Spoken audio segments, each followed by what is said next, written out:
Assalamu alaykum dostlar. Bu men size Guangxi Medical Üniversitesi'nin müzeyine gitken vlogum örkezek. Apşagamdan çıktım, hova ören kowi, salqım, nöne yaxşı yağacak bolýar. Günü banka geldim, kartta pulumu toran soň, karta pul salmana geldim. Berde üniversiteden çıkıp barýan, üniversitetimizden çıkamızda yüzümde diskander çıkmar bolýar. Onsoň arzan magdyna gelip 2 saat suwallyk Guangxi Medical Üniversitesi bizim üniversitede daşyrak bolan soň ýoluň guruna alyp gideýlik. Onsoň apedym ýanyna geldim, soňra Guangxi Medical Üniversitesi'ne yola düşdük. Bugün otuq gün bolan soň maşylar, adamlar ören köp we ýolda bir gecik çağaç gördük. Hytaýlylar, gorkanoklar çağalar gecik bolsa da motora mindirmäni. Ýolda var ýakak ajykdyk, durup biraz iwçeýledik we Uygurlaryň halal restoranyna geldik. Berde de bir sany euro men sigaretli lapşa aldyk. Bahasy bar ýogy $2 we ýan kalan sumam $1. Günü ýiçip ýola düşdük. Size şäheriň odan ýerlerini görkezýän beýik binalaryny we şolar ýaly odan peyzaj yapdyk. Onam siz üçin görkezýän idim.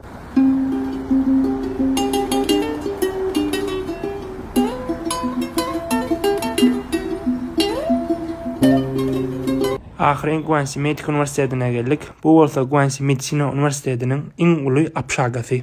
Bu bolsa vlogumyzyň esasy maksady bolan Guangxi Medisina Üniversitesi'miziň müzeyi.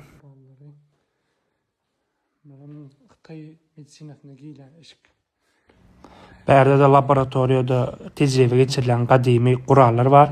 Mikroskop ve başka da apras edilen enjamlar var. Bu bolsa Guangxi Medisina Üniversitesi'nin 1934-nji ýyly açylanda goýulan stolny tenisi.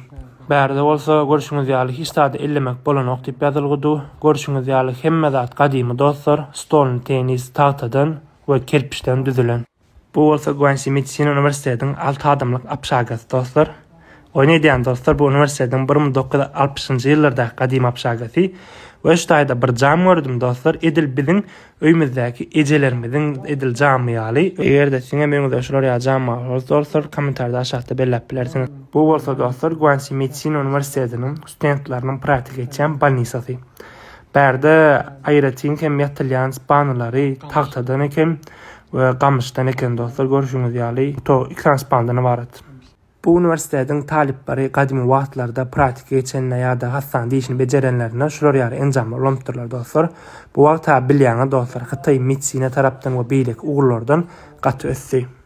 Bu bolsa Guangxi Medisina Üniversitesi'nin kadimi kitaphanasy. Dostlar, şeýle bir kitaphananyň gaty bir gowy kadimly ýatladýan bir iswa dostlar, ony alyp bir doýup bolanok da gelip özüňiz görmeseňiz, görüşüňiz ýaly dostlar, hemme zat agaçdan edilen kadimdigam, hemme zat taşyndan bildirýär dostlar.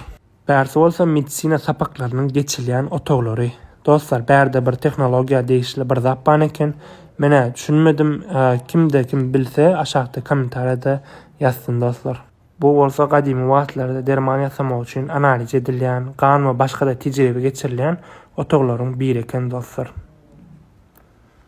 Bu müzeýiň içinde kiçik magazynçyk bar eken dostlar, içinde sowgatlar, Guangxi Medisina diýişli ýatlamalar goýmak üçin ýadygarlyklar satylýan eken dostlar. Dostlar, indiki videoda da bir oglanjyk size bir zat maslahat bermeýär, şonu dinlemeňizi sizden haýy edýän.